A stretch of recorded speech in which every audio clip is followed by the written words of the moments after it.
It looks like Afghanistan and Pakistan are on the brink of war, and more specifically, tensions are at an all-time high.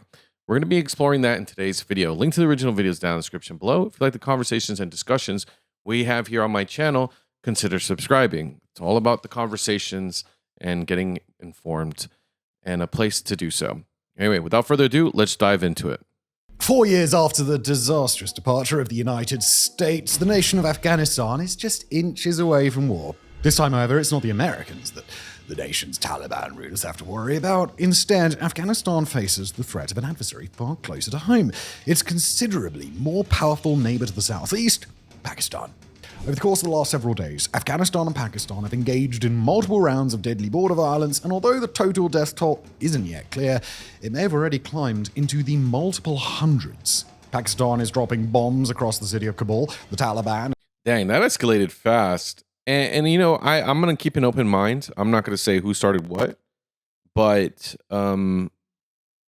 regardless of who started it, that is very quick that it escalated this fast. I guess there was tensions that have been waiting for a long time. So it's very clear that seems to be the case. Is moving tanks to the border, and at the very moment that this episode is released, a brittle ceasefire is expected to lapse in less than 24 hours' time.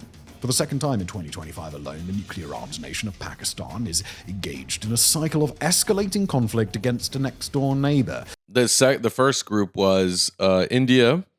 I believe I don't remember if we talked about it on this channel, but essentially India is suspected of essentially hiding or knowing of terrorists that committed an act of terror in India, or what was towards people of India in an area that typically, I believe, was shared between them. Not going to get, I'm not a historian, but I like having discussions.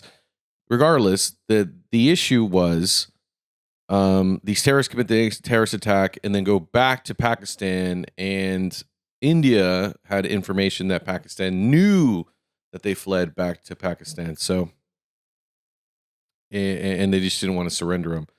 But I believe it ended up leading to a ceasefire because the Americas got involved, or America got involved and kind of brokered a deal. But yeah, that is the first time that Pakistan this year, twice, crazy that Pakistan's already like, I don't know what they're doing over there. This is the second time. And this time, the human devastation on all sides could turn out to be far worse. Yeah. All right, in order to understand what's happening between Afghanistan and Pakistan right now, we've got to understand the difference between two distinct groups. The Afghan Taliban, who've ruled the nation of Afghanistan since America's withdrawal in 2021, and the Pakistani Taliban. Right now, the Pakistani Taliban are similar to what the Afghan Taliban used to be, an asymmetric insurgency hiding out in the hills and blending in with the region's population of ethnic Pashtuns, while they carry out unpredictable attacks that can, at times, be devastating. Officially, the Afghan Taliban and the Pakistani Taliban are two distinct groups, and Afghanistan formally denies providing any form of support to the Pakistani Taliban, who regularly carry out terror attacks against Pakistan's military, its internal security forces, and its civilians. But the Pakistani Taliban frequently crosses into Afghanistan for safe haven. Outside analysts widely believe that it does receive support from its Afghan counterparts. And I'm just going to be fair here, okay? This whole region, the Afghanistan and Pakistan, look, I don't know, regardless of how you feel about either one, it's ridiculous, by the way, how many of different terror groups, right? Regardless of who they are, terror groups keep hiding in Afghanistan and Pakistan. There's got to be something done about this. It's just crazy that like there's so much intel in regards to being like, hey, Pakistan's hiding some more terrorists. We have a suspicion that he's over there. Like the example I give is Osama bin Laden. We had a suspicion he was over there and he turned out to be there. So I don't know. And the same thing with Afghanistan. It's another clear case of that situation. Yeah, it's getting out of hand. It's kind of crazy that they just keep bouncing between the borders.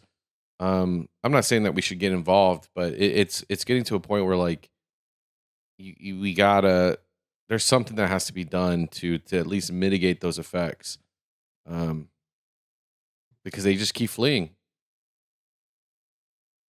And Pakistan uniformly rejects Afghanistan's attempted denials, instead insisting that the Afghan Taliban fully back their Pakistani counterparts with the financial support of Pakistan's arch nemesis, India.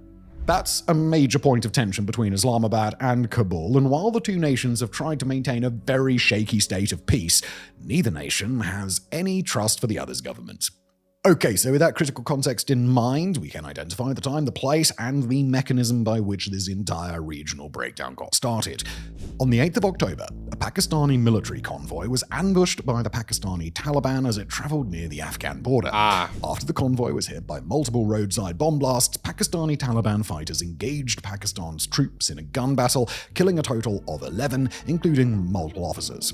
Which again, we know that this tends to be the case, that Pakistan does fight a lot of these insurgent groups and militants all the time. Now, how often they are working with them or not working with them, I'm not going to be the judge of that. I mean, there's a lot of intel saying that they also cooperate with them. Not going to get into that debate. This is not really what this video is about. But I do want to, acknowledge that Pakistan does have to constantly deal with these militant groups all the time. It still exists regardless. Initially, Pakistan offered a different version of events, although it now appears that the convoy ambush, as claimed by the Pakistani Taliban, is what really happened. The next day, on October the 9th, Pakistan is believed to have carried out an airstrike in Kabul, targeting the leader of the Pakistani Taliban, longtime Emir Noor Wali Mehsud. Pakistan denies that it was behind the airstrike, and unverified audio recordings suggest that Mehsud ultimately survived the blast, but multiple senior Pakistani Taliban members were killed, and Pakistan reportedly carried out other airstrikes elsewhere across Afghanistan. On that same day, the Pakistani Taliban carried out retaliatory attacks, killing 7 police officers, a training academy, and 11 more soldiers in an additional convoy ambush. A third attack left 3 civilians and 2 paramilitary fighters allied with Pakistan's government dead in the district of Bajar. Also on that day, Pakistan reported that it had carried out multiple raids against Pakistani Taliban hideouts in the same zone as the first convoy ambush, killing a total of 30 of the insurgents group's fighters. Okay, so for those wondering what's going on here.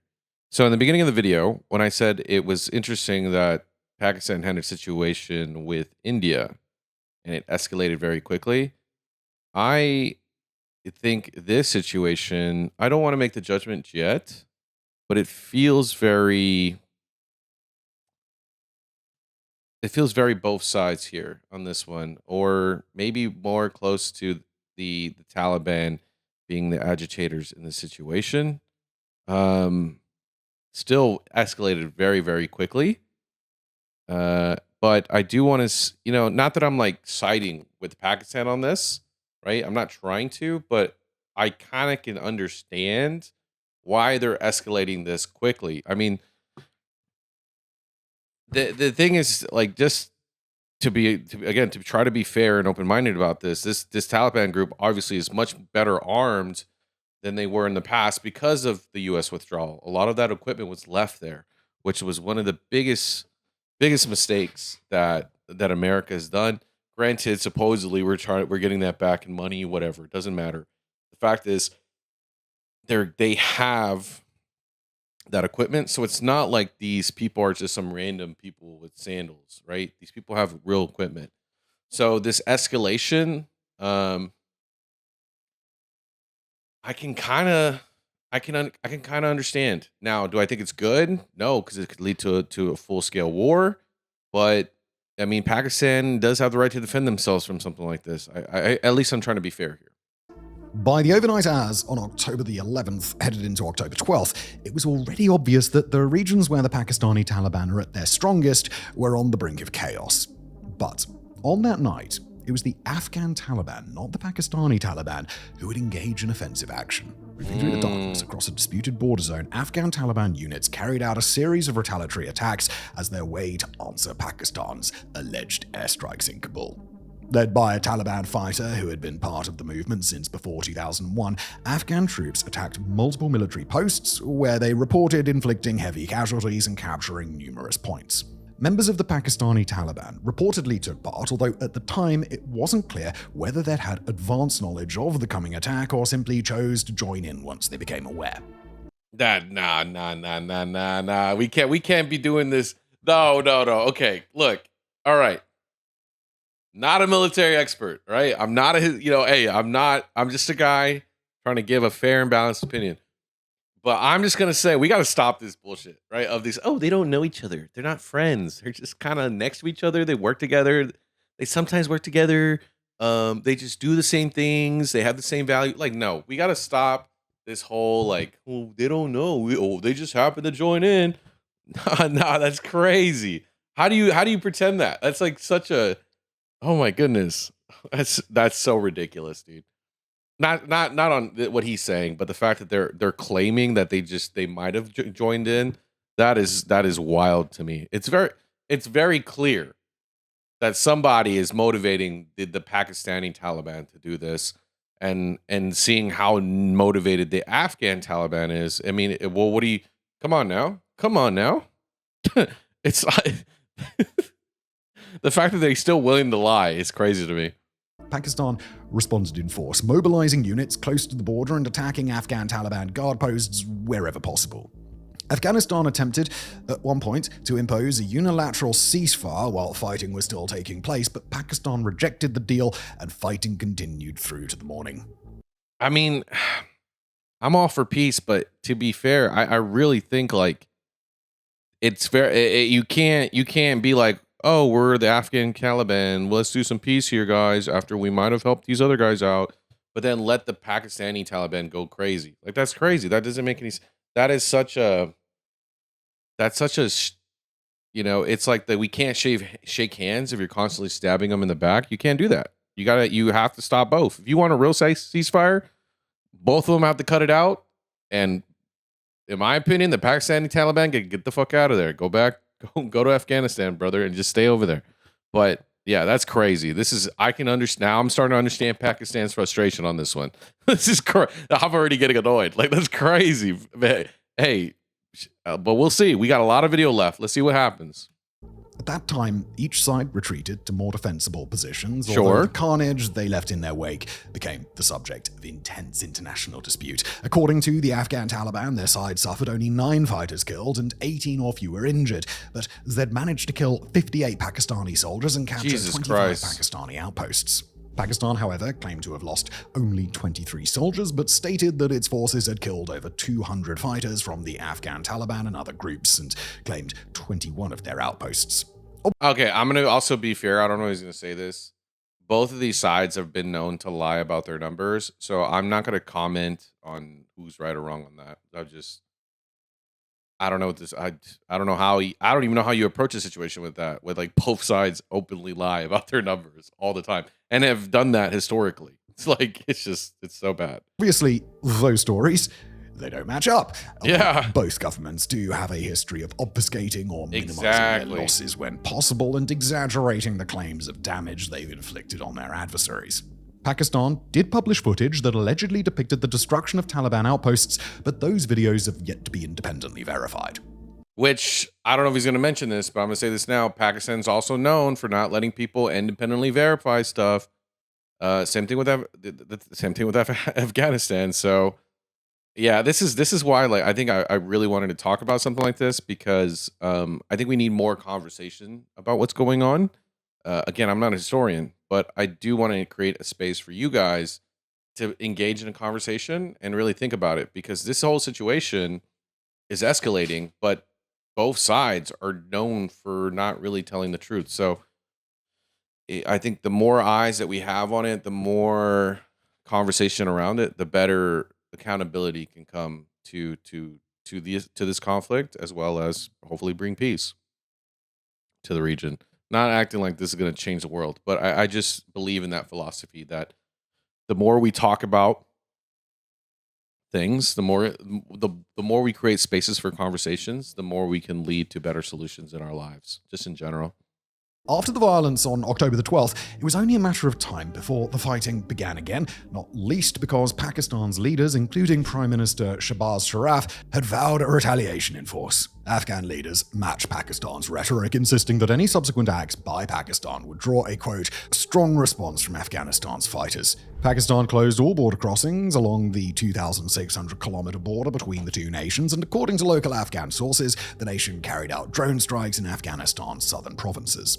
Drone strikes continued on the following day in Kandahar province, and then the region fell quiet for just a bit over a day. But overnight on the 14th of October into the 15th, Pakistan alleged that the Afghan and Pakistani Taliban had opened fire, together pouring bullets and heavy munitions into Pakistan's territory. According to Pakistan, nobody was hurt, and the act seemed to be more of a show of force, though Pakistan did respond with mortar fire, which it claimed was responsible for the death of another 20 Taliban fighters. Within a few hours after that brief exchange, on the morning of October the 15th, the border zone was rocked by the worst phase of fighting yet. On that day, all hell broke loose across the border zone, with Afghan and Pakistani fighters firing on each other from afar, and each side reporting attempted infantry attacks against their positions. What? In Pakistan, the border city of Chaman came under heavy shelling from across the Pakistani border, where several civilians were reported to have been killed. Pakistani drones struck Afghan positions near the border, while airstrikes hit the Afghan Taliban headquarters in Kandahar and rained down again, this time repeatedly, across the capital city of Kabul. Okay, so we're only halfway through the video. This does not seem like anyone's trying to come to an agreement. Again, right now in this situation, I lean more towards Pakistan's in the right. They are the ones that have every right to do what they need to do. But still, it doesn't seem like Afghanistan is even trying to resolve the issue. They're just like, you know what? We wanted to fight, so let's fight. Because they're taking very serious military, little moves. I would say gestures right now. I mean, these are people are dying, obviously, but like they're gestures. They're not full on. Let's get into it, right? But that's insane. That's insane. And this hasn't broken out. Well, we'll see. Maybe it has by the time this video comes out. But that's crazy that these two are really going at it like that. Video showed antique tanks under the Afghan Taliban's control rolling toward the border to assist an estimated 700 Taliban fighters or more who had arrived just before the fighting broke out and took up positions to bolster their allies who were already present in the border zone. Pakistan admitted the loss of at least 7 Pakistani soldiers, while Afghanistan claimed at least 15 of its own civilians killed and over 80 women and children wounded in the district of Spin Boldak. On both sides, the true death toll is expected to be a good deal higher, while it currently appears that Afghanistan suffered the loss of significant amounts of heavy fighting equipment, including multiple tanks. If there was one bright spot amidst all the death and destruction, it was that the fighting on the 15th didn't last long. By the late afternoon, both Pakistan and Afghanistan had agreed to a ceasefire. It wasn't slated to last very long. Instead, it'll expire in the late afternoon on Friday the 17th, local time at the Afghanistan-Pakistan border, unless it's extended between now and then. But, at least for now, the fighting is on pause.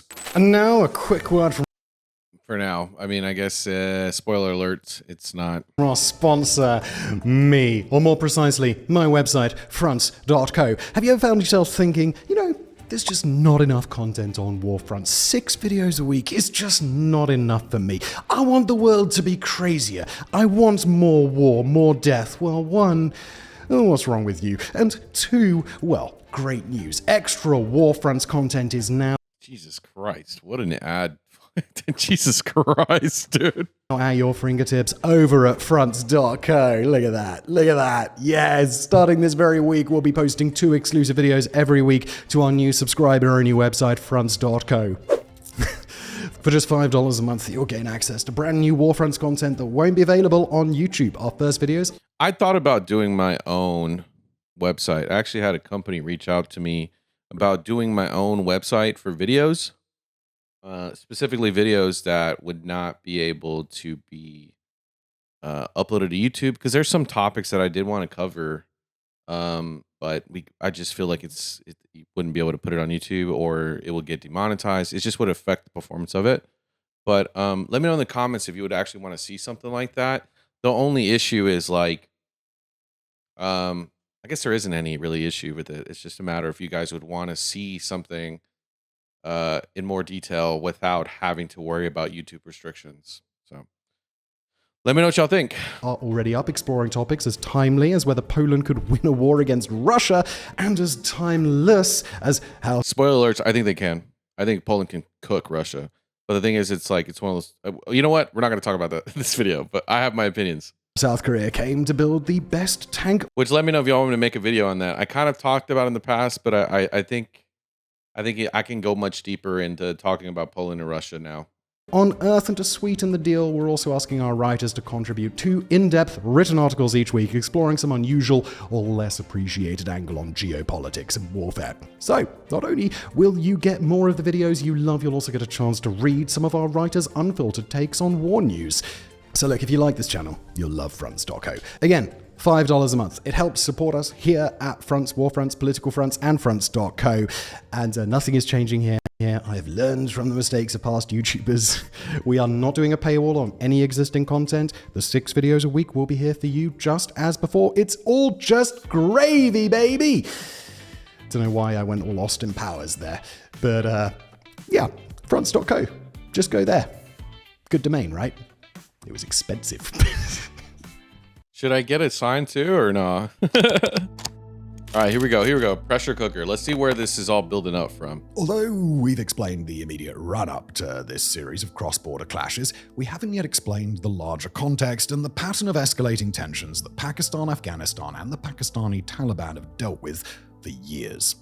Although the Pakistani Taliban have posed a threat to Islamabad for many years, the fighting really picked up after Pakistan's former Prime Minister Imran Khan was removed from office in 2022. Khan had been overseeing efforts to strike a ceasefire deal with the Pakistani Taliban in negotiations that were actually brokered at times by the Afghan Taliban, but Pakistan's leaders after Imran Khan have preferred a far more punitive approach. Wait, so they're like, oh, we don't work with the Pakistani Taliban, but we'll broker a deal for you? I mean, I don't know.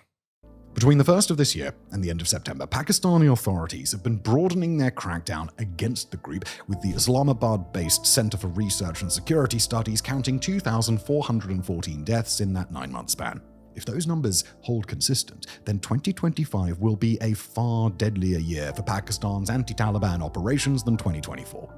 The Pakistani Taliban bear massive responsibility for the increased death toll after increasing the pace of suicide attacks, ambushes, and other assaults across the country, especially in the north.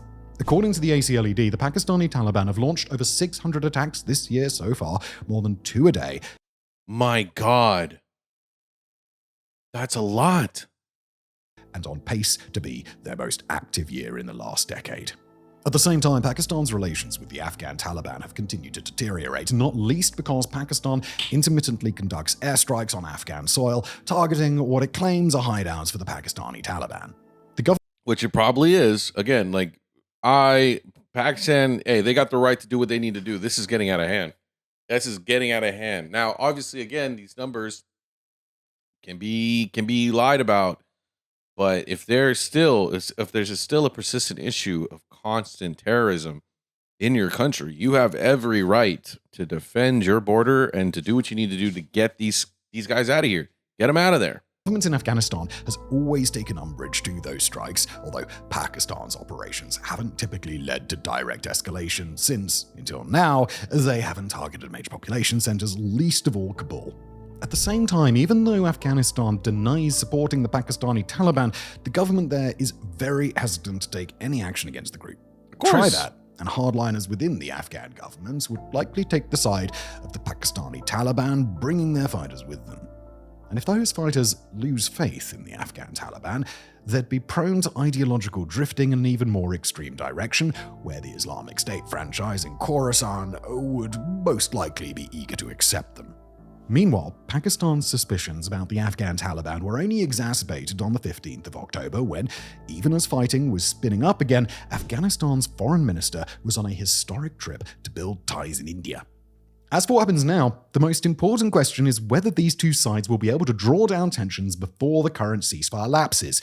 According to international sources and mediators, both Pakistan and Afghanistan have signaled some willingness to scale down the violence, so, at least for now, there is reason to be guardedly optimistic. But in the event that a more extended ceasefire arrangement doesn't emerge in the mere 48 hours available, we've got to be asking a second question. Could this crisis spiral into all-out war? Luckily, we do have some good news on that front, specifically that it's highly unlikely that a true conventional war is even feasible. That's not for any lack of will on either side. Instead, it's a matter of the limitations that the Afghan Taliban faces. Although the nation captured quite a lot of American-made kit from its 2021 takeover, it still lacks the heavy armor, the aircraft, the intelligence-gathering capabilities, and the high-caliber fighters it would need to wage a proper open war. And this is one of the things that, like, what makes the U.S. so much stronger in regards to an ally is the ability for intelligence, right? We have so much technology and intelligence capabilities that oftentimes that if you have your own equipment, you just need the intelligence and you can do a lot with it. So, but this is crazy. This is insane, which I did look up to see because this video is a little bit older. They did draw up a new ceasefire deal for another week. So we might have to revisit this another week as of today. So you'll be seeing this on the 20th. So we'll check back on it 6 days from now. Pakistan, by contrast, fields the world's 6th largest military, if we're just going by the numbers, and it's got over 1,000 relatively advanced main battle tanks and many thousands of individual artillery pieces on the ground, plus nearly 400 operational combat jets in the sky, including America's F-16s and China's J-10Cs. If the Afghan Taliban were to try and fight a conventional war against Pakistan, it would not be a close fight, and both sides know that. Well, I don't know. We gotta be careful with that saying that. Now, I agree. I think Pakistan would smoke these dudes, would just destroy the Taliban or Afghanistan. They'll cook them, right? But when military experts have said the same thing about Russia versus Ukraine, I'm not saying this is anywhere remotely the same. Again, I'm not saying this is remotely the same. But analysts, the same analysts, right? That power rank everybody said Russia would have destroyed Ukraine in 3 days, but look at us now. We're 3 years in. So I agree in this specific situation that Pakistan would destroy Afghanistan, but I do think that we got to get out of this habit of overly relying on these analysts because they just look at raw numbers of things, and I get that's okay, but we are all humans and there's a human element to this and the idea of human spirit, cause, and there's so many different factors outside of that can change tides of war. So I just, I'm here gonna say it, like, we just got to get better about being, look at the whole landscape before we really start calling judgment on who's gonna win. And I guess I say all that to say, my support's with Ukraine, you guys. I hope you guys will find peace soon. But that relatively good news only extends so far because the kind of warfare that the Afghan Taliban are good at, they're guerrilla. Really good at. Informed by decades of experience gathered most recently against the Americans and also against the Soviets a bit further back in history.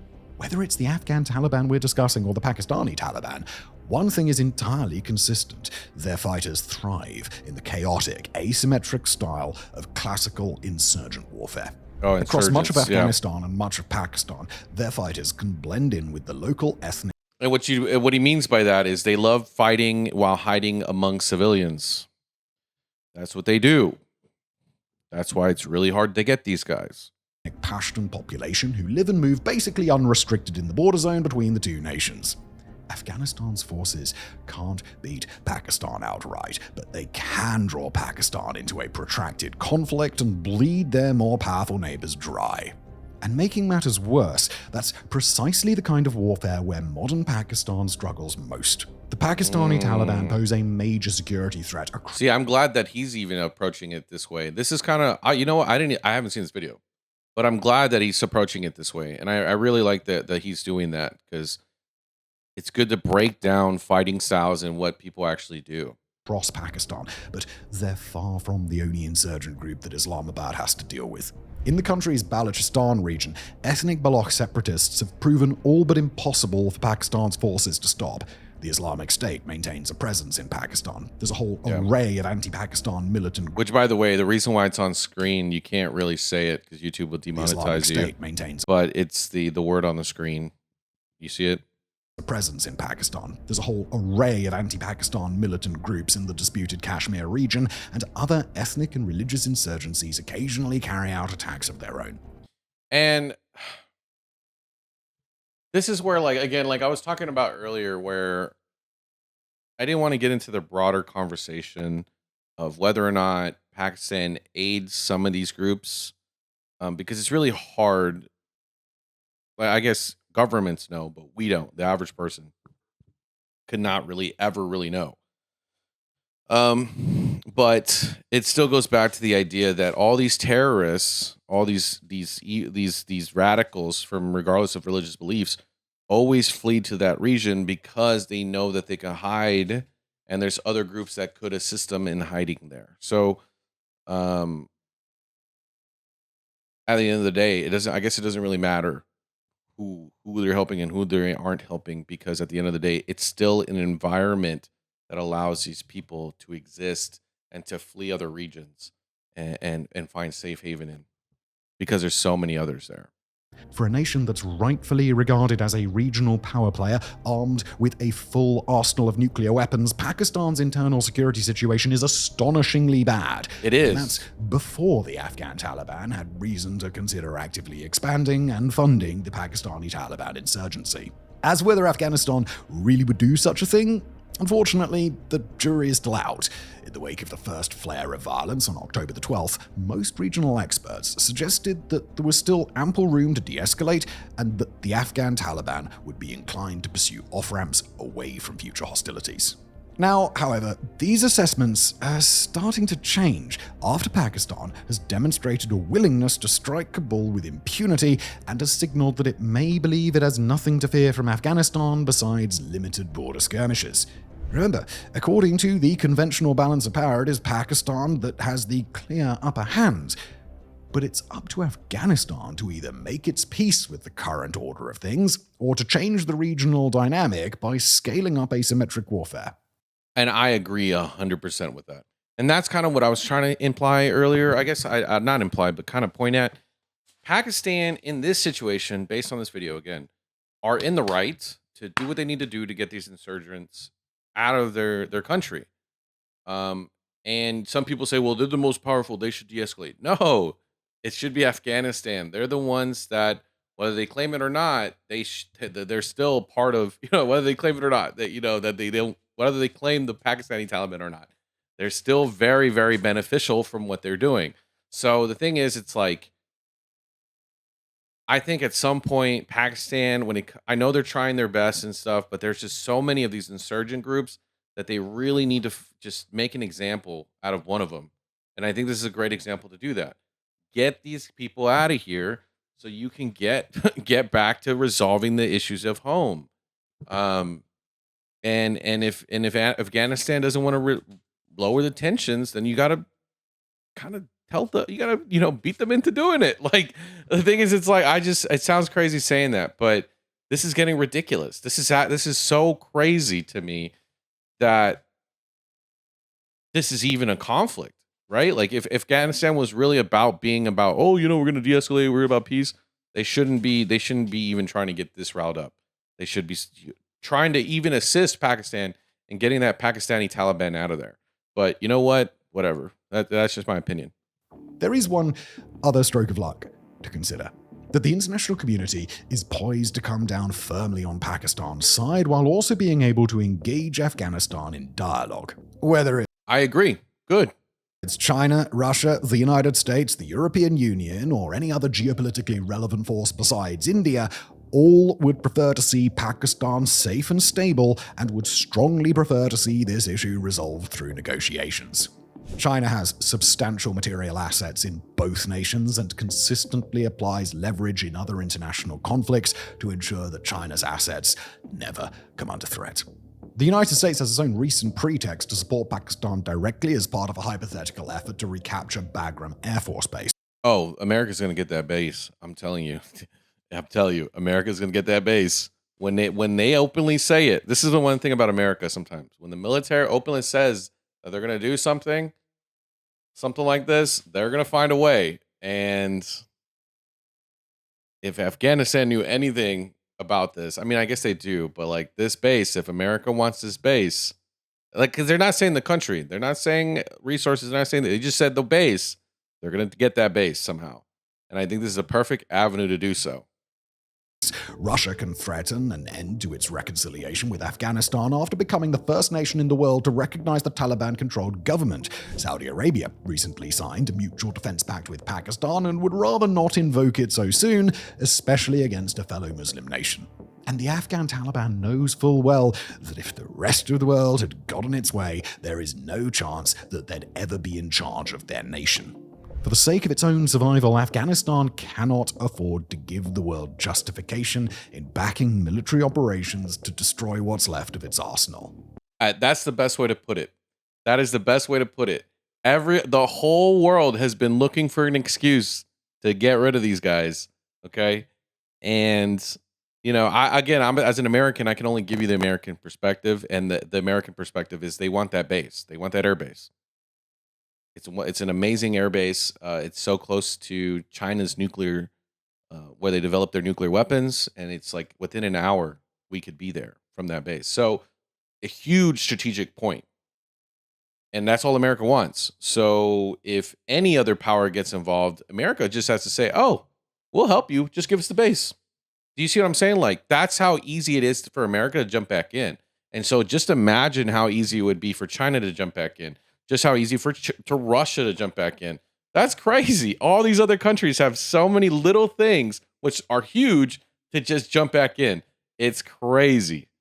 And so this is why I guess to me, it's so ridiculous that you have a country that literally should just lower tensions, deal with this insurgency group. Yes, they say, oh, they're not a part of us, but they seem to do kind of the things you want them to do. So, you know, either separate yourself and cooperate with Pakistan, or get ready to get rocked. Like I don't know what this is so ridiculous. I didn't realize. I thought this conflict was more of like fighting over some resource or something. I didn't realize it was this ridiculous. I kind of feel bad for Pakistan that they have to deal with this, because this is. I'm really, you know, I'm really starting to understand Pakistan a lot more, but man, yeah, I don't know how many times I got to say it. This is getting out of hand. Let's see the ceasefire that came out today, like kind of like I mentioned earlier. We'll revisit it in about 6 days. If you're in Pakistan, let me know what you think about this. If you're in Afghanistan, if you somehow found this video, what do you think about this? What do you think that really is the solution that needs to happen here? And I guess what a broader conversation is, what does Pakistan really need to really get their national security or their internal security under control? Anyway, love you guys. Check you on the next one. Bye-bye. This video is brought to you actually by viewers like you. Thank you so much for subscribing and being part of my journey and allowing me to be a part of yours. Let's create new memories this 2025 on our road to 1 million subscribers. And with all that jazz out of the way, I just want to say thank you so much. I love y'all and enjoy the video.